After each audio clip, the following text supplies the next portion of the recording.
If you're a leader whose intention is to treat your colleagues with compassion, your instinct might be to lower your standards.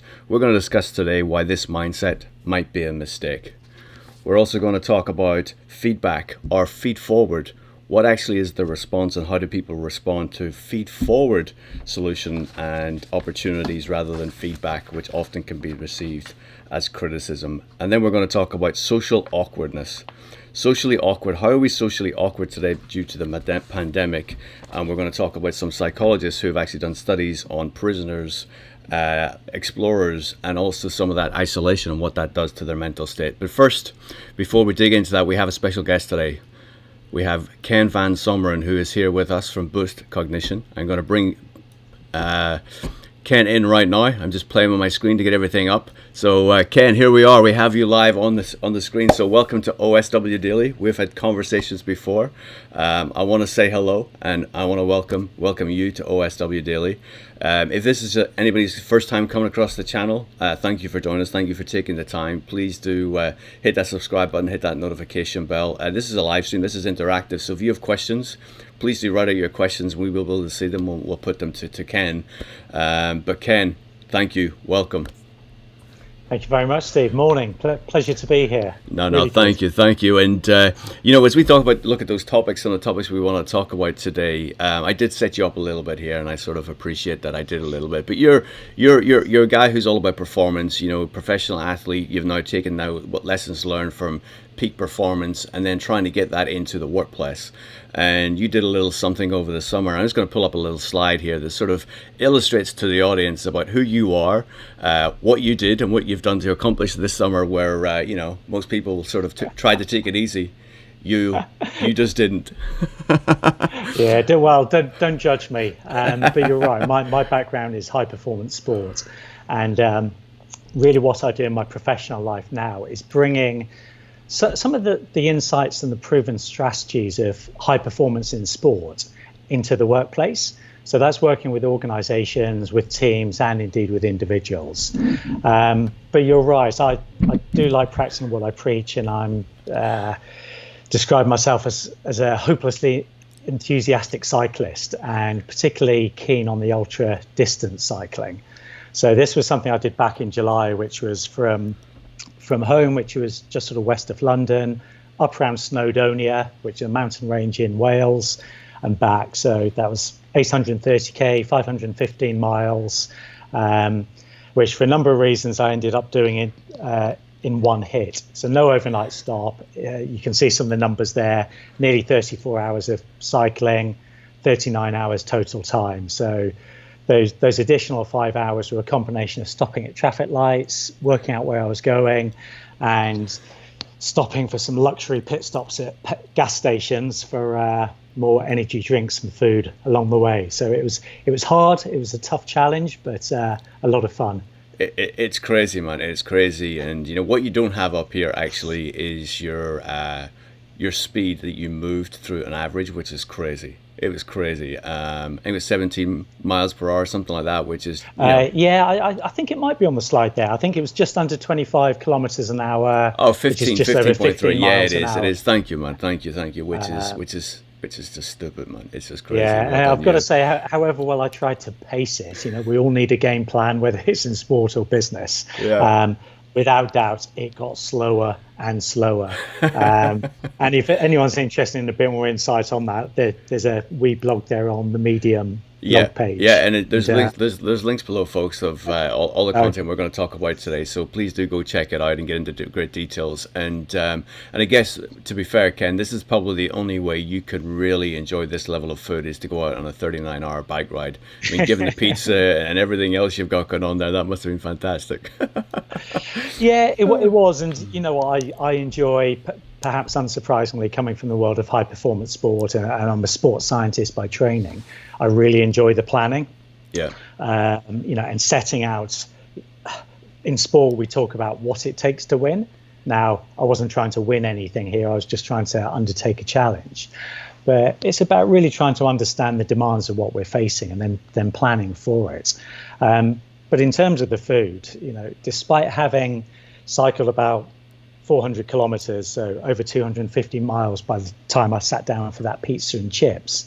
I probably only ate about half of it, because when you're cycling for that long, and particularly in fairly warm conditions, the gut and the stomach just basically go into revolt, and it's almost impossible to get that much food in. So that was one of the reasons why on day 2 the speed just started coming down and down and down. At times it felt like I was barely moving. Yeah, I'm sure. But I could just imagine you walking in to order that food and your eyes just being so much bigger than your belly, and you're just like, give me this, give me this, give me this. And the brain's just telling you, just get carbs, into you, you know. But And, you know, it's the thing we're going to talk about later on today and in future streams, I'm sure. You know, it's so critical to look after yourself. You know, whether this is in the workplace, whether it's at home, or undertaking some sort of crazy challenge like this. You know, if you don't look after yourself, then you can't possibly expect to be at your best and be able to deliver results. Yeah, no, and it's a really, really nice segue, Ken, into the first piece of content that we really want to look at. And this is really about, you know, standards, people setting standards. I mean, we're given through what people, you know, the situations that we're all going through, and managers are trying to manage people's emotions, productivity. And this is a really interesting article where it talked about, you know, the mindset where you may be lowering your levels because of some of the hardships that people are going through. That mindset could be a mistake. And this is coming from 2 authors of a book, The Unapologetics Leader's Guide to Empowering Everyone Around You. And there's a couple of things I want to sort of mention regarding the article, and I'd love to hear your insights. So we know people thrive on high standards, right? So when people demand more, then we just have a sort of a self thing within us that actually, especially in the high performance sports world, and those that really want to excel in the workplace, you set expectations, then people they want to stretch themselves and they want to achieve that. But is it as simple as just, you know, telling people that, you know, this is the expectation, these are the standards we want you to set, and then go and achieving them? It can't be as simple as that, surely. No, I don't think it is. And I think this is a really interesting article, because it is all about, you know, how do we push and challenge ourselves as individual employees, as leaders, as organizations. And I think inherently most of us do have a level of ambition and intrinsic motivation as well to do as well as we possibly can in whatever aspects of our work or our personal life that might be. But I think where it's definitely not as simple as this is we can set high standards. And of course, you know, leaders are responsible for engaging and empowering their staff and delivering those business results. So of course we need high standards. But I think what people really need is support and clarity. And I know that this article certainly talks about clarity, but one of the most demotivating things we know for employees is a lack of clarity in terms of what's expected of them, how their individual performance aligns to the team and the organizational performance, but also a lack of support. And some of the work we've done with other colleagues shows that that lack of leadership and management support can really undo an awful lot of people in the workplace. And of course, if it undoes individuals, it's going to prejudice the results of the team and the organization as well. So I think, yes, high standards, but I think it's high standards alongside absolute clarity, everything from organizational vision down to the individual employee role, and of course, that level of support. I mean, how does that sit alongside what you see, Steve? No, absolutely, it does. And I sort of, and I read it, and I actually find it really interesting that it talks about love and actually doing this and setting these high standards and actually allowing these people. They see it as a function of love to the employee. In other words, you're doing right by the employee by actually behaving this way and doing this. Now, it finishes the article with actually saying empathy and grace. So in essence, there's a way to do it, right? It isn't dictatorial. It's about empathy and it's about grace and everything that you've just said, right? It's about actually showing that clarity, giving that guidance, and then providing the sort of the opportunity for the employees to go and meet those standards, you know?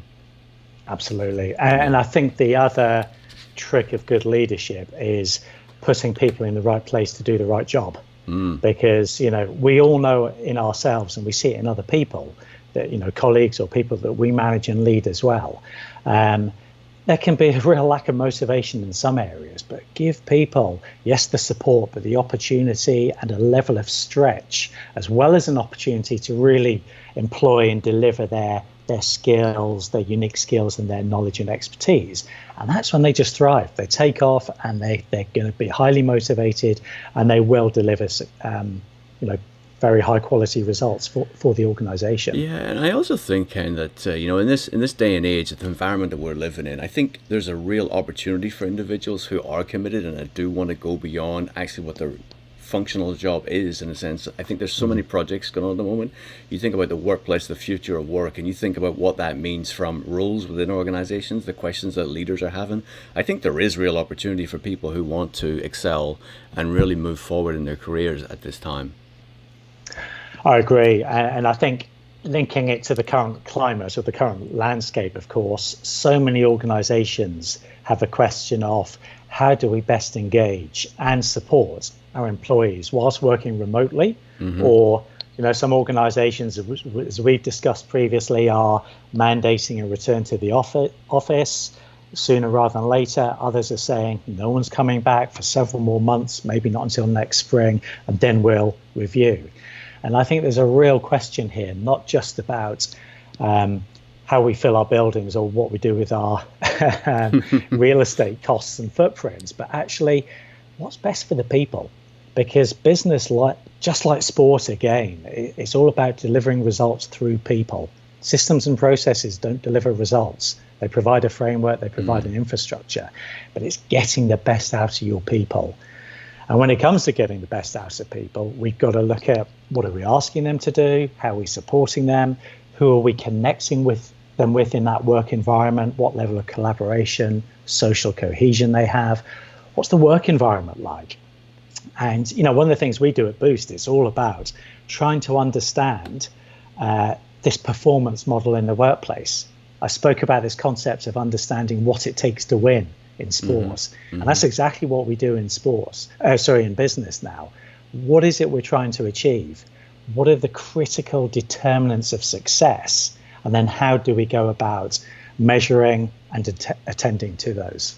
And then one element of that is obviously feedback, and we want to move into the next article we want to talk about. And it sort of talks about some of the controversies around feedback. Often when people receive feedback, it's often given in backward looking. It also is we get defensive because we feel it's criticism on ourselves. And this piece of content is talking about, well, maybe we don't talk about feedback, we should look at feed forward.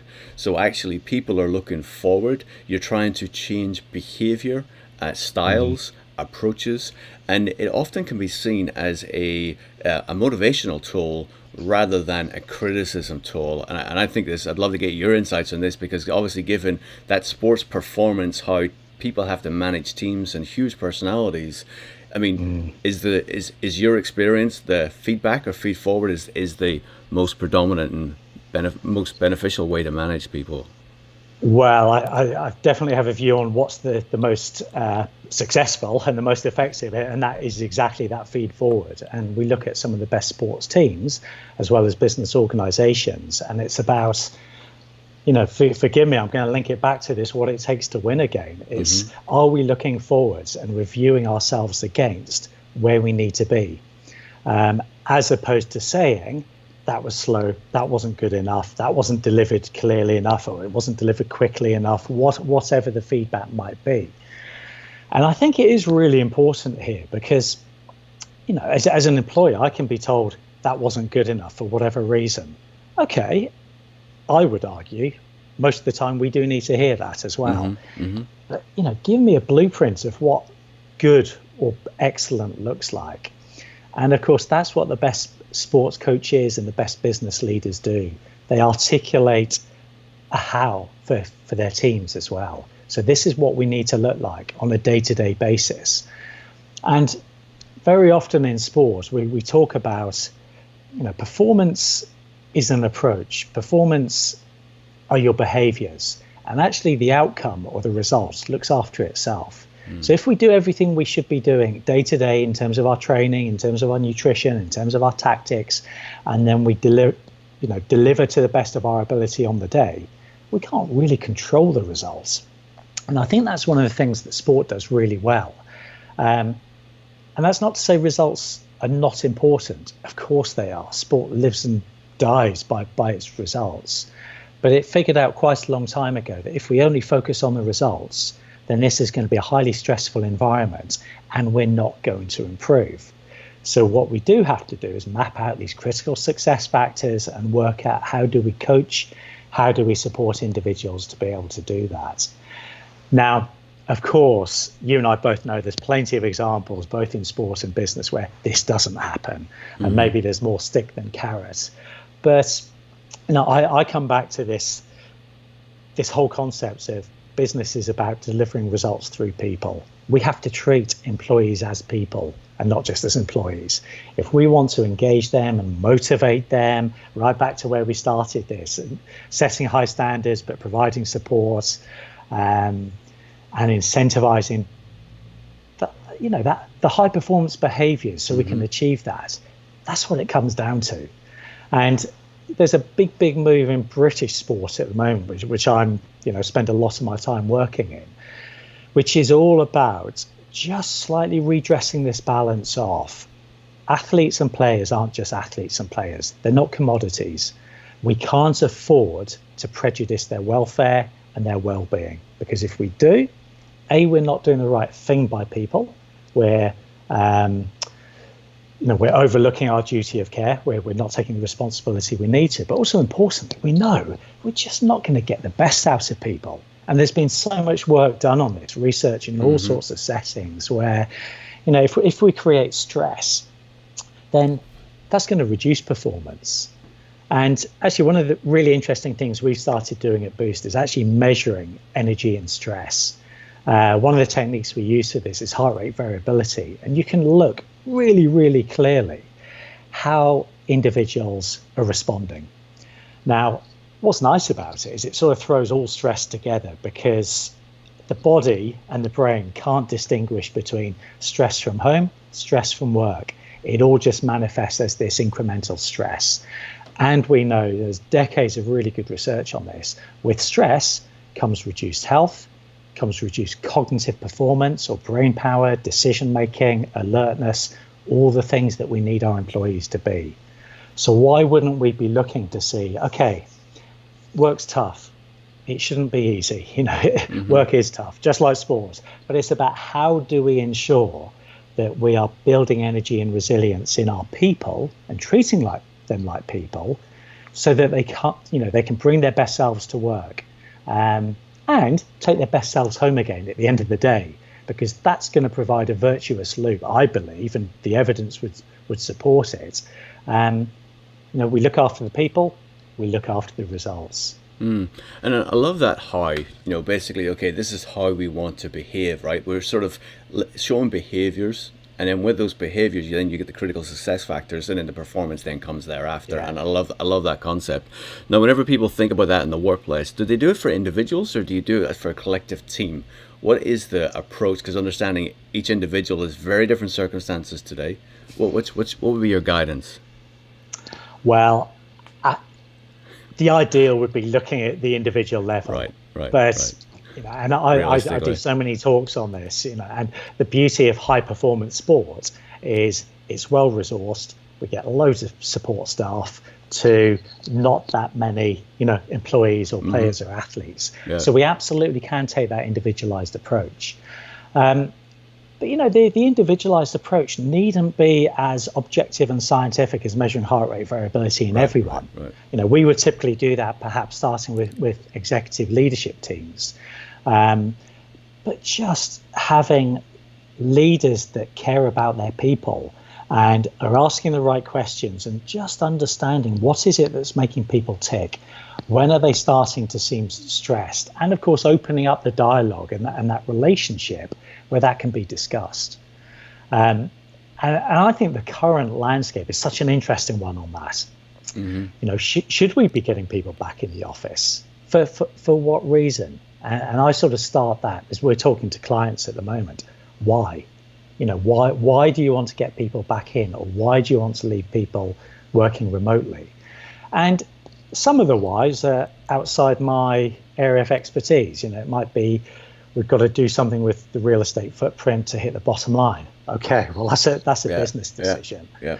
But what we're trying to do is putting human well-being and performance at the heart of this business thinking. And it's not to say it's the only thing. Of course it's not. But I believe where organizations are working well, making good strides, is where they really are dialing this up alongside some of the other strategic drivers. Yeah, I actually find it, and I'm curious to know your opinion on this. It almost seems that the pandemic's actually allowed us an opportunity to pause and really look at this and really think this through. And I mean that from leadership's perspective, from employees' perspective, and really analyze our own lives.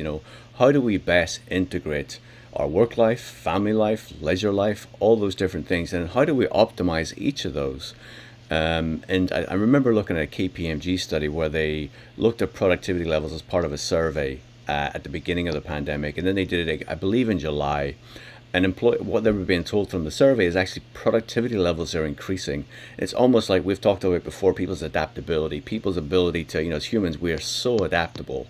And with this, we're actually learning to be more productive. But it's just wonderful. I think it's fascinating to actually see that we're actually getting this time to really dig into this. And I think everybody wants to come out of this side, the other side, better organizations, better individuals, better teams, Yeah, I agree. And I think I see this. I've sometimes described it, the whole pandemic and what it's done for working in the workplace as, the greatest workplace experiment never designed. Right. But I think we do have to be careful because we do still only have 5-6 months of evidence, however loose or however objective that might be, to try and make some decisions on. But one of my big fears in all of this is we don't seize this opportunity to innovate and think, well, how might we do this differently? And you and I both know there's so many anecdotes of productivity's gone up, lead times from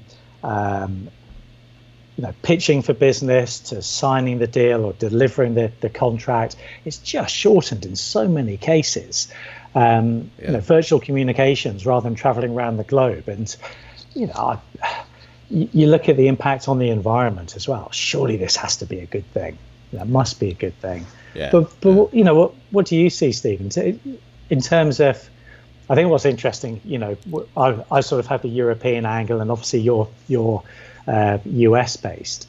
What's your sense of how many companies and organizations are really using this opportunity to learn and innovate? I think they're using this, most I would say, in the conversation I'm having, are using this opportunity to really learn about what is the end game, right? Because I think I know I struggle, and therefore I'm assuming that other people struggle with this too, right? That if we don't know an end game, how do we then take us from where we are today to that end game?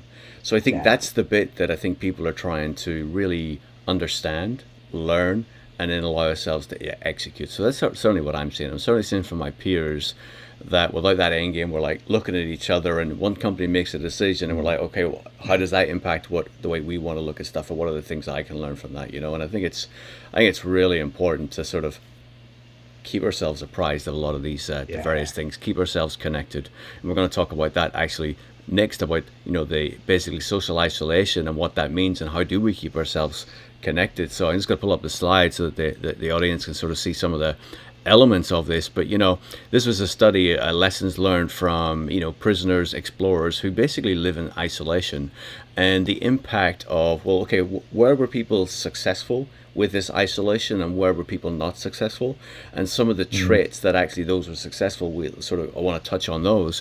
And basically the people who were interactive, connecting, keeping themselves chatting, sending letters, and involved with other people were actually the people who could deal with social isolation, but also were feeling less socially awkward.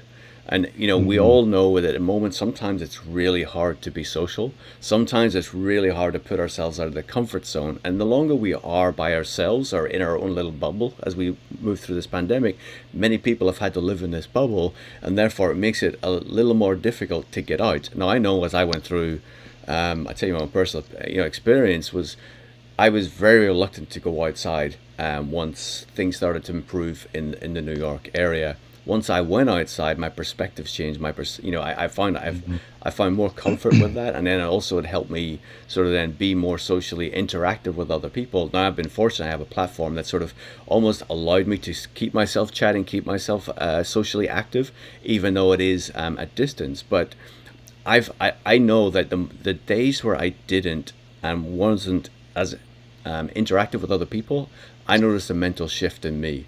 And I'd love to know what your some of your thoughts and perspectives are on being socially awkward and ways to mitigate that. Yeah, I think this is so important, and I think probably the two key reasons from a human well-being and performance perspective to get people back in the office would be collaboration, but also social cohesion. Yeah. So bringing back together the bits of work that has been clunky to do, however good your video conferencing and everything else, you miss the water cooler conversations.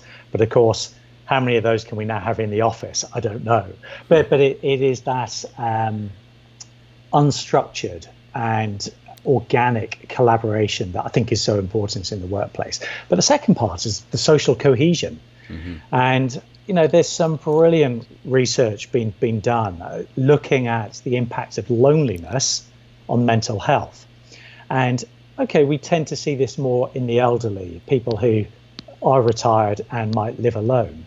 But, this is going to manifest in exactly the same way of people of all ages. And I think fundamentally we are social creatures. However introverted we might be, we are social creatures. We do depend on other people. And, Sean Aker, Harvard researcher, best-selling author as well, has done some great research on the impact of social relationships on emotional well-being and happiness. And maybe we can talk about this another time, but we talk about well-being and performance. Happiness and emotional well-being underpins all of that. If individuals aren't happy, and by happy we're not talking cheerleader happy, we're talking having a positive and optimistic outlook. And we know again from some of this research that social relationships is imperative to that. So, and I think this is one of the reasons why governments around the world are so committed to getting schools open again, getting kids back to school, not only to relieve the burden of parents trying to homeschool, but also the kids need that social interaction with other kids and not just their parents. We're the same.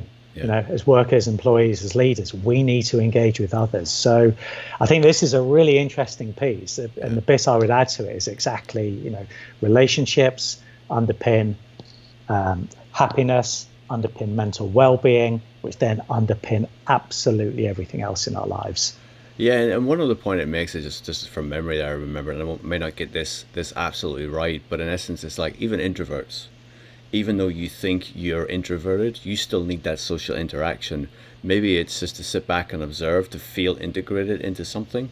Because we also think it's the extroverts who are really struggling, but actually, from isolation, introverts also need to observe, be a part of something. Whether you're participating or actually engaging with other people, introverts get energy just from actually observing, and I find that an interesting insight as well. Yeah, and the evidence showing that loneliness not only bad for mental health, it actually increases the risk of all-cause mortality. So loneliness is associated with premature death. And you could play that one out two ways. You could say, oh, well, that's probably going to affect the extroverts more. But I would actually argue the extroverts are probably the people who go through life not being so lonely. And it's the introverts who are more prone to becoming lonely. So we might actually already have a bias in the data that we have there. So I think the important message here for leaders and employers is, look after your staff, look after your employees at all levels. Ensure that they're not lonely, and build their happiness, build their well-being. And the important note to every single individual is, don't hide away at home on your own all day, every day. make sure you are building those social relationships and working hard to maintain them. Yeah, no, that's great. Ken, I can't believe the 30 minutes has flown by this fast. I know, it's flown by, hasn't it? It's fantastic. It's fantastic. Look, I really appreciate you giving us your time, sharing your thoughts, and for those who watched it all the way through, thank you.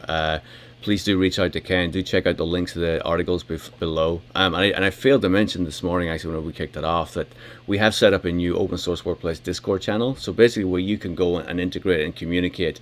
We're building a tribe there. So go over. It's a place where people can go ask questions, share content, and interact with each other all around workplace. So it's a really, really cool tool.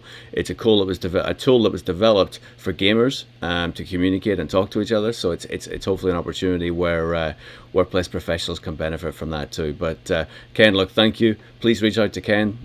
Talk to him about his bike enthusiasms, and but also, this is a guy who is high performance, has worked, been in sports, has developed, trained, and coached sports professionals, elite athletes. So he knows what he's talking about, and obviously he's trying to bring that to the workplace. So do reach out to Ken, and hopefully we will see the audience again tomorrow. Tomorrow we have Karen Gill, who's coming on.